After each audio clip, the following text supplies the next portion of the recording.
কৃষ্ণ মনুষ্য জন্ম পোৱা মাত্ৰকে আমি 4 প্ৰকাৰৰ পুৰুষাৰ্থ সাধন কৰিব লাগে। ধৰ্ম, অৰ্থ, কাম, মোক্ষ।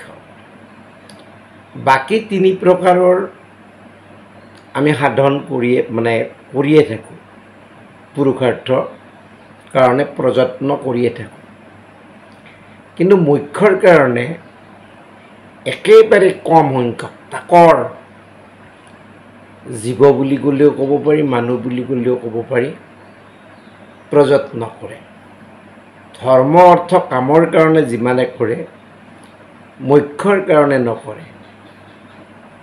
কাৰণটো হ'ল কি, ভাগৱতৰ দৃষ্টান্ত মতে 2য় স্কন্ধৰ যে আমি উটৰ লেখীয়া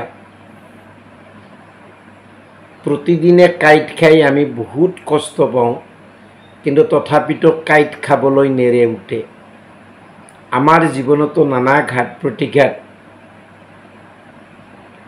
আপদ বিপদ আহিয়ে আছে, কিন্তু আমাৰ সেইলৈ আমি চিন্তিত নহয়। আমি কি যে আমি সেইবিলাক অৱশ্যম্ভাৱী বুলি ভাবোঁ, যে এইবিলাক অহাটো নিশ্চিত। আহেয়ে, সুখৰ পিছত দুখ আহিব, দুখৰ পিছত সুখ আহিব, গতিকে এইটো আহিব বুলিয়ে আমি বুজি পাওঁ। গতিকে মোক্ষ প্ৰাপ্তিৰ কাৰণে প্ৰযত্ন নকৰে।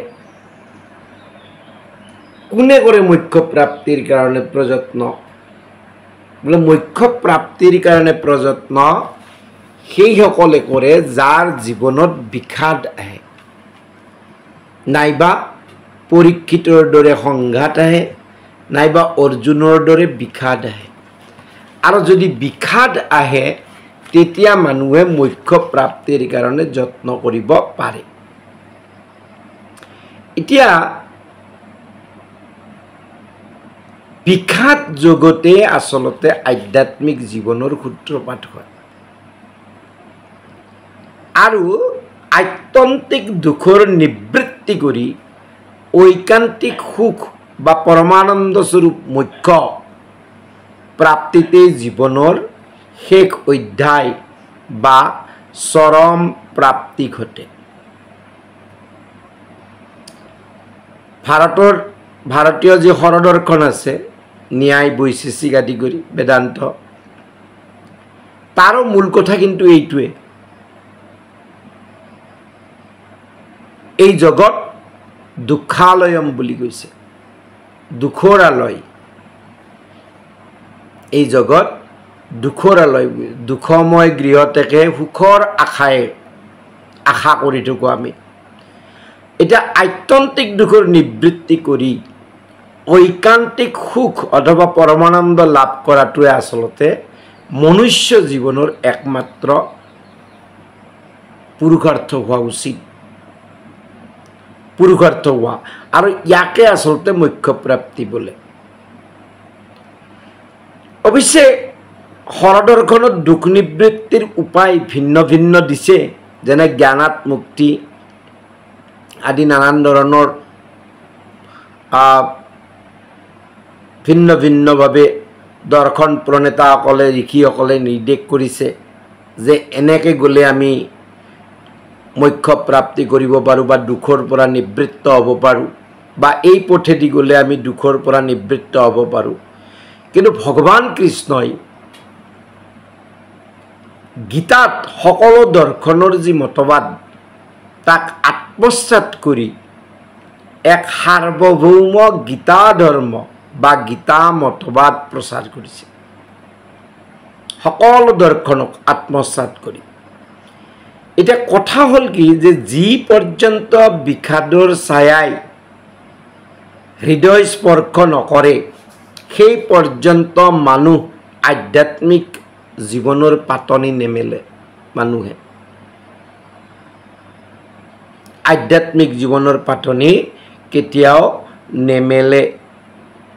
যিসকল মহাপুৰুষ তেওঁলোকৰ জীৱনজোৰা সাধনাৰ দ্বাৰাই জগতক ধন্য কৰি গৈছে। তেওঁলোকে ধন্য কৰি গৈছে, কিন্তু কথা হৈছে কি তেওঁলোকৰ প্ৰায় প্ৰত্যেকেই কি কৰিছে, ইন্দ্ৰিয়ৰ যিবিলাক বৈভৱ, বিশেষকৈ ভোগত বিতৃষ্ণ হৈ বিষাদৰ ছায়া হৃদয়ত লৈ অপৰিসীম ভোগবিলাকৰ সামগ্ৰীৰ মাজতো সেইবোৰৰ প্ৰতি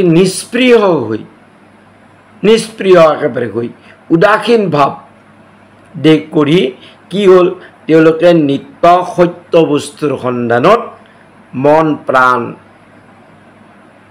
নিবিষ্ট কৰি দিছে, আকুল কৰিছে। কেৱল পাৰমাৰ্থিক যি বস্তু তাক প্ৰাপ্তিৰ কাৰণে তেওঁলোকে আকুল হৈছে, ব্যাকুল হৈছে। গতিকে বিষাদৰ যি তীব্ৰ জ্বালা হৃদয়ত উপস্থিত নহ'লে আধ্যাত্মিক জীৱনৰ পাতনি মেলাটো সম্ভৱ নহয়। ঠিক তেনেধৰণে ভাগৱতত দেখুৱাইছে, যেতিয়ালৈকে মোৰ মৃত্যুৰ সীমাটো মোৰ সন্মুখত স্পষ্ট নহয়, অৰ্থাৎ এনেকুৱা সংঘাত নাহে যি সংঘাতৰ পৰা আন কোনেও মোক বচাব নোৱাৰে, তেতিয়ালৈকে মই আধ্যাত্মিক জীৱনৰ পাতনি নেমেলোঁ। পৰীক্ষিতক যেতিয়া শৃংগী মুনিয়ে কৈছিল যে তুমি 7 দিনৰ ভিতৰত তোমাক তক্ষকে দংশন কৰিব, আৰু ব্ৰহ্মসাপ যিহেতু ব্ৰহ্মসাপ কেতিয়াও তাৰ বিনাশ নহয়, গতিকে পৰীক্ষিতে জানিছিল মোৰ মৃত্যু নিশ্চিত 7 দিনৰ ভিতৰত, আৰু সেয়েহে তেওঁ আধ্যাত্মিক জীৱনৰ পাতনি মেলিছিল। তেতিয়া তেওঁৰ কাৰণে পুত্ৰ ভাৰ্যা ধন জন গৃহ জ্ঞাতি গণ মান সন্মান সিংহাসন ৰাজত্ব ৰাজ্য সমস্ত মিছা, সকলো মিছা দেখি তাৰ প্ৰতি উদাসীন হৈ তাত মমত্ব এৰি তেওঁ গংগাৰ পাৰত উপস্থিত হৈছিল, একমাত্ৰ কৃষ্ণ পদপংকজ ভজনাৰ কাৰণে। গতিকে আধ্যাত্মিক জীৱনৰ পাতনি মাত্ৰ দুটা কাৰণতে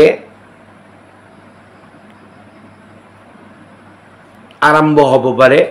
হয় অৰ্জুনৰ দৰে বিষাদগ্ৰস্ত হ'ব লাগিব, যে সন্মুখত যিমানবিলাক আছে এই সকলোবিলাকক মাৰি মই ৰাজ্য লাভ কৰি মইনো কি সুশান্তি পাম। এই পিতামহ, এই গুৰু দ্ৰোণাচাৰ্য, এই ভাতৃ, এই বংশৰ সকলো মানুহক মাৰি য'ত কুলক্ষয় হ'ব, বৰ্ণসংকৰণ হ'ব, গোটেই আমাৰ বংশটোৱে নষ্ট হৈ যাব, এইবিলাকক দেখি যদি শোকাগ্ৰস্ত হয়, মোহাগ্ৰস্ত হয়, তেতিয়া তেওঁ আধ্যাত্মিক জীৱনৰ পাতনি মেলে। আৰু গীতাৰ 2য় অধ্যায়ৰ 7 নম্বৰ শ্লোকত অৰ্জুনে কৃষ্ণৰ চৰণত শৰণাপন্ন হৈ কৈছে, কাৰ্পণ্য দোষোপহত স্বভাৱ পৃচ্ছামি তাম ধৰ্ম সম্মুৰচ্যতা যশ্ৰেয়া সন্নিচিত্তম ব্ৰূহি তন্মে শ্ৰীস্বস্তিহম সদিমাম তাম প্ৰপন্নম।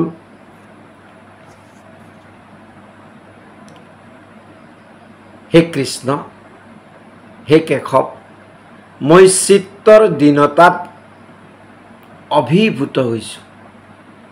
প্ৰকৃত ধৰ্ম কি এই সম্বন্ধে মোৰ চিত্ত বিমূঢ় হৈছে। যি মোৰ পক্ষে শ্ৰেয় হয় সেইটো মোক নিশ্চিত কৰি কোৱা। মই তোমাৰ শিষ্য আৰু শৰণাগত, মোক উপদেশ দিয়া। এতিয়াৰে পৰা মই তোমাৰ সখী নহয়, কি প্ৰপন্ন শিষ্য। এই বুলি কৃষ্ণৰ চৰণত শৰণাপন্ন হৈছে। আৰু গীতাৰ এই শ্লোকতে অৰ্জুনে ভগৱান কৃষ্ণৰ সৈতে লৌকিক সম্বন্ধ ছেদ কৰি তেওঁৰ শৰণাগত হৈ তেওঁৰ সৈতে প্ৰপন্ন শিষ্য সম্বন্ধ স্থাপন কৰিছিল। আমি গীতাৰ 2য় অধ্যায়ৰ পৰা আৰম্ভ কৰিম। প্ৰথম অধ্যায়ত যিহেতু মাত্ৰ কৌৰৱ পক্ষত আৰু পাণ্ডৱ পক্ষত কোন কোন বীৰসকল আছে তাকেই মাত্ৰ বৰ্ণনা কৰিছে। আমি দ্বিতীয় অধ্যায়ৰ পৰা আৰম্ভ কৰিম। এই অৰ্জুনে শৰণাপন্ন হোৱাৰ পিছৰ পৰা কৃষ্ণ